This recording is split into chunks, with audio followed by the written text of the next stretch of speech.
Good evening बच्चों। ये class 12 का ये हिंदी इलेक्टिव का एक चैप्टर है। ये हिंदी तो मेरा है नहीं सब्जेक्ट, लेकिन फिर भी आप लोग का पेपर होने वाला है, तो इसमें हम प्रयास कर रहे हैं कि आप लोग का टीचर है नहीं तो हम जितना करवा पाएंगे उतना हम करवा देते हैं। ठीक है, वीडियो कैसा लगेगा अंत में बताइएगा ज़रूर। ठीक है, देखिए ये चैप्टर है ना, इसका नाम है दूसरा देवदास। ये चैप्टर 9 है और इसको लिखा है दूसरा देवदास को ममता कालिया ने, जिनका जन्म हुआ था 1940 में। देखिए पहला क्वेश्चन तो यहीं से बनेगा कि ममता कालिया का जन्म हुआ था कब? 1940 में। दूसरा देवदास चैप्टर है, उसकी लेखिका कौन है? तो ममता कालिया है। चलिए थोड़ा इसको जानते हैं कहानी को कि क्या है इसका। एक पहले देख लेते हैं लेखक परिचय को, उसके बाद हम लोग देखेंगे इसका कहानी को। ममता कालिया का जन्म यूपी के मथुरा में हुआ था। उन्होंने दिल्ली विश्वविद्यालय से, दिल्ली यूनिवर्सिटी से इंग्लिश में एमए किया था, है ना।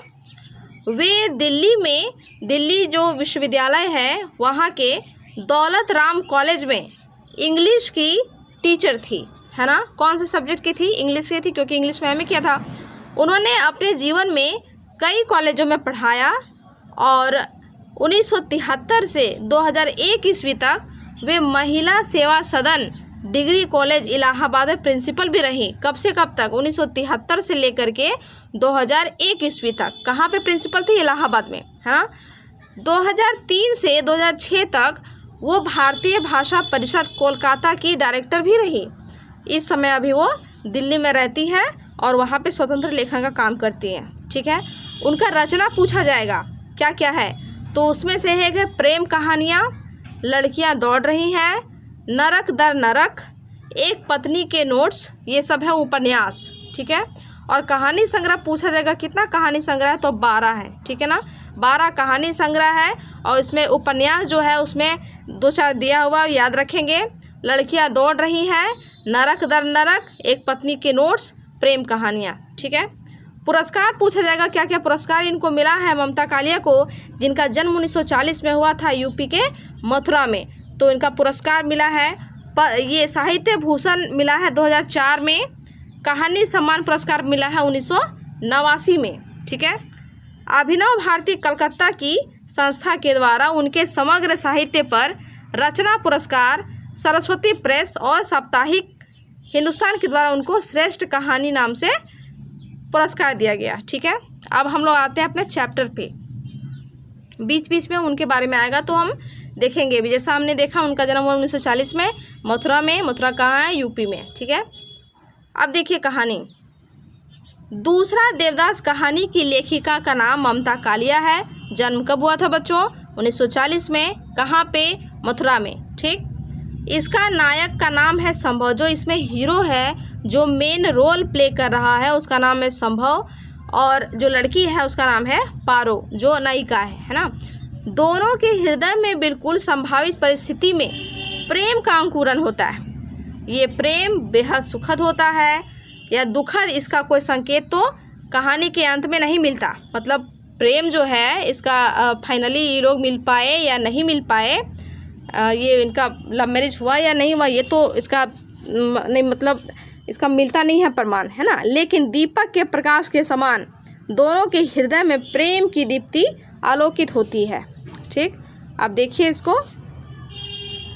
संभव एमए करने के बाद ननिहाल हरिद्वार आया। ननिहाल किसको बोलते हैं? अपने नानी घर को, है ना। उसका ननिहाल है हरिद्वार में। नानी के बार बार प्रेशर करने पर वो शाम में जो गंगा आरती होती है ना, जैसे जहाँ जहाँ गंगा नदी बहती है वहाँ संध्या में आरती होती है। पटना में भी आरती होती है गंगा आरती। तो ये संध्या बेला की गंगा आरती देखने हर की पौड़ी पहुँचता है। कहाँ पे पहुँचता है? देखिए ये पूछेगा कहाँ पहुँचता है वो गंगा आरती देखने के लिए, तो हर की पौड़ी पहुँचता है। ठीक है, वो टीका लगवाता है वहाँ पे। उसके बाद कलावा बंधवाने के लिए जिस पंडे के पास पहुँचता है वहाँ पहले से एक लड़की मौजूद होती है जो गुलाबी कलर की साड़ी पहनी हुई होती है। ठीक है, और देखने में बहुत ही आकर्षक थी, खूबसूरत थी, ब्यूटीफुल थी। तो उसको देखने के बाद संभव के मन में ये थोड़ा उसके प्रति आकर्षण का अनुभव होता है। ठीक है, अब देखिए वो युवती आरती के बाद आई थी। है ना, वो भी कलावा मतलब कि जो मौली धागा बंधवाते हैं, टीका लगवाते हैं, उसके लिए आई थी। और वो लड़का भी संभव जो है उसी लिए गया था उस पंडित के पास। इसीलिए उसने पंडित से कहा कि हम कल आरती की बेला में आएंगे, है ना। पंडे ने हम शब्द सुना और उसको समझ लिया कि दोनों एक साथ आए हैं, मतलब युगल अर्थ में समझ लिया कि दोनों हो सकता है पति पत्नी हो या कपल हो, और आशीर्वाद दे दिया। उसने कहा सुखी रहो, फूलो फलो, जब भी आओ साथ ही आना, गंगा मैया मनोरथ पूरी करे। पंडित के आशीर्वाद से दोनों अकचका आ गए, है ना। उसने जो संभव ने हम जो शब्द यूज़ किया, जनरली मैं बोलते हैं तो हम बोलने के बाद उनको लगा कि ये दोनों साथ में, ठीक है। दोनों अलग अलग हट गए, दोनों की आंखें फिर टकराई। उनकी आंखों का पहला चकाचौंध अभी मिटा नहीं था, मतलब दोनों एक दूसरे को टकटकी लगा करके देख रहे थे, है ना। पुजारी की गलतफहमी से दोनों ही झेप गए, मतलब पुजारी को जो गलतफहमी हो गया कि दोनों साथ में है, कपल हैं, तो उनको थोड़ा सा अजीब टाइप से लगा। दोनों ही एक दूसरे को सफाई देना चाहते थे, उन्हें स्पष्टीकरण का मौका भी नहीं मिला। वो पंडित को बताना चाहते थे कि हम दोनों एक दूसरे को नहीं जानते हैं। खैर उसके बाद क्या हुआ, लड़की चली गई। संभव को रात भर नींद नहीं आई।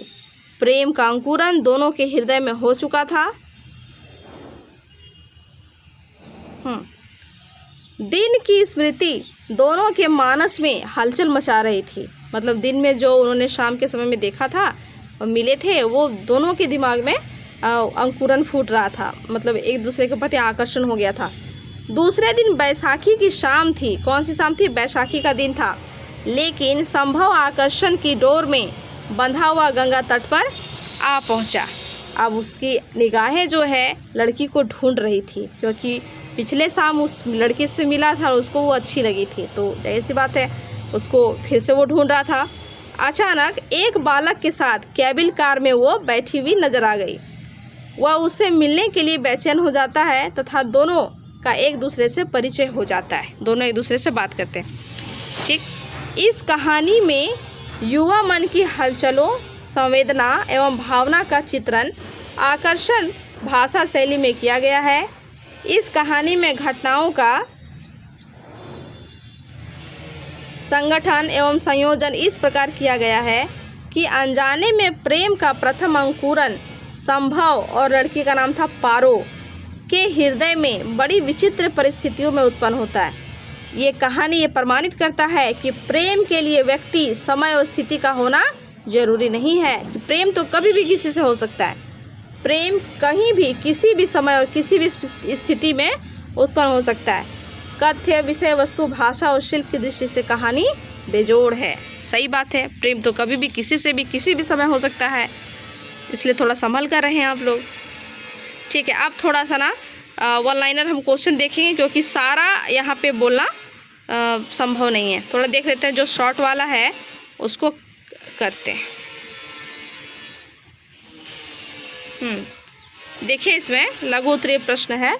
लेखिका ने, जो कि ये कहानी का सार दिया हुआ है, कहानी आपके बुक में होगा जो डिटेल्स में होगा, है ना। देखिए, लेखिका ने गंगा पुत्र किसको बोला है? तो लेखिका ने गंगा पुत्र उसको बोला है जो गंगा में डुबकी लगा करके सिक्का ढूंढते हैं ना, उनको गंगा पुत्र कहा है शॉर्ट में। अब देखते हैं यहाँ पे क्या बोलता है।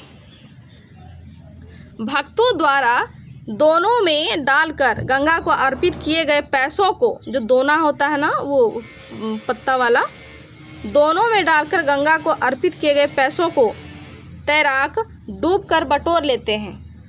गंगा ही इनकी जीविका का साधन है। इसी क्षेत्र में पलने बढ़ने के कारण वे कुशल गोताखोर हो गए हैं। गंगा के आश्रय में रहने के कारण इनको गंगा पुत्र कहा गया है, क्योंकि वो गंगा के आश्रय में हैं। सारे लोग जो गंगा नदी में सिक्का फेंकते हैं वो डूब करके निकालते हैं सिक्के को, ठीक है। रुद्राक्ष की मालाओं वाली गुमटी पर क्या लिखा हुआ था?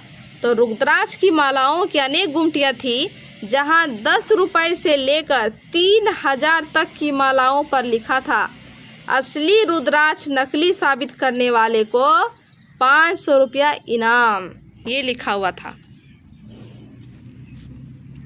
स्पेशल आरती से क्या मतलब है? लेखिका ये कहना चाहती है कि हमारे धर्म स्थलों पर भी अब व्यापार होने लगा है। सही बात है। पंडित पुरोहित भक्तों की ज़रूरतों और व्यवस्थाओं का पूरा फायदा उठाते हैं। साधारण और सामान्य आरती प्रत्येक शाम को गंगा घाट पर होती है, जिसमें सामान्य जन भाग लेते हैं। वहीं दूसरी ओर जो धनवान भक्त होते हैं वो अपनी मनोकामना पूरी होने पर 100 या 151 रुपये वाली आरती करवाते हैं। यही है स्पेशल आरती। जिनके पास पैसा है, वीआईपी आदमी है, वो अलग अलग टाइप से मतलब ज़्यादा पैसा दे करके करवाते हैं। नीलांजलि क्या है? तो नीलांजलि 5 मंजिला पीतल का यंत्र है। देखिए ये क्वेश्चन पूछ सकता है, नीलांजलि क्या है? तो 5 मंजिला पीतल का यंत्र है जो आरती के काम आता है। इसमें हजारों बत्तियां, जो गंगा आरती समय जो घुमाया जाता है ना, वही है नीलांजलि। इसमें हजारों बत्तियां घी में भिगो कर रखी रहती हैं। संध्या काल में जब इनको जलाते हैं तो अनेक बत्तियों के जल उठने से भव्य दृश्य उपस्थित हो जाता है। पंडित जी आज जब आरती करते हैं तब अपने हाथों में गीला अंगोछा लपेटे रहते हैं ताकि अपने हाथ को अग्नि के ताप से बचाया जा सके। नीलांजलि कई स्तरों वाली बड़ी आरती को कहते हैं।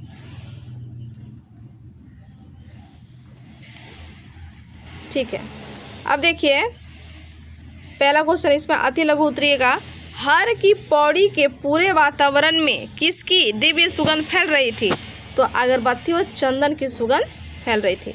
आरती के बाद किसकी बारी आती थी? तो आरती के बाद संकल्प मंत्रों उच्चारण की बारी आती थी। स्पेशल आरती कौन सी थी? तो 151 वाला या 100 रुपये वाला स्पेशल आरती था। बयालू का अर्थ क्या होता है? तो बयालू का अर्थ होता है रात्रि का भोजन। ये सब याद रखिएगा। संक्षिप्त में लड़की का चरित्र चित्रण कीजिए। तो लड़की के बारे जो पारो नाम था उसका, दुबली पतली और भीगी भीगी श्याम सलोनी आँखों वाली लड़की का नाम था पारो, जो गुलाबी साड़ी में बहुत आकर्षक लग रही थी। अब देखिए इसका ऑब्जेक्टिव। दूसरा देवदास किसकी रचना है? तो ममता कालिया की रचना है। जन्म कब हुआ? 1940 में हुआ। कहाँ हुआ? मथुरा में हुआ, है ना।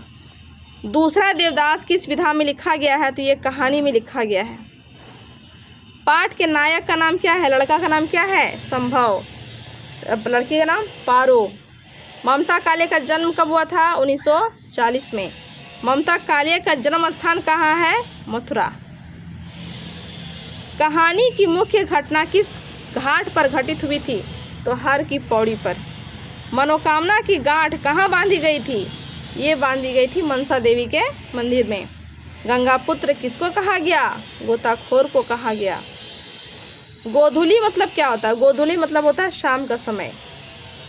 नीलांजलि का अर्थ क्या होता है? तो नीलांजलि का अर्थ होता है आरती। और भी क्वेश्चन है। युगल का अर्थ क्या है? युगल का अर्थ होता है जोड़ा। मन्नू कौन था? मन्नू था पारो का भतीजा, क्योंकि वो एक बच्चे के साथ लिखा हुआ था ना चैप्टर में, बालक के साथ वो गाड़ी में बैठी थी, तो वो जो बालक था वो बुआ बुआ बोल करके उसको बुला रहा था। मनोकामना हेतु लाल पीले धागे कितने रुपए में बिक रहे थे? तो ये 1.25 रुपये में बिक रहे थे। लाउड स्पीकर में किसका स्वर गूंजा करता था? लता मंगेशकर का। पारो के साथ कौन था? पारो के साथ उसका भतीजा था, है ना। चलिए इस तरह ये आपका चैप्टर नंबर 9 जो है कंप्लीट हुआ। अगर ये वीडियो पसंद आया तो बताइएगा, और वीडियो हम अपलोड करेंगे, ठीक है ना। Thank you.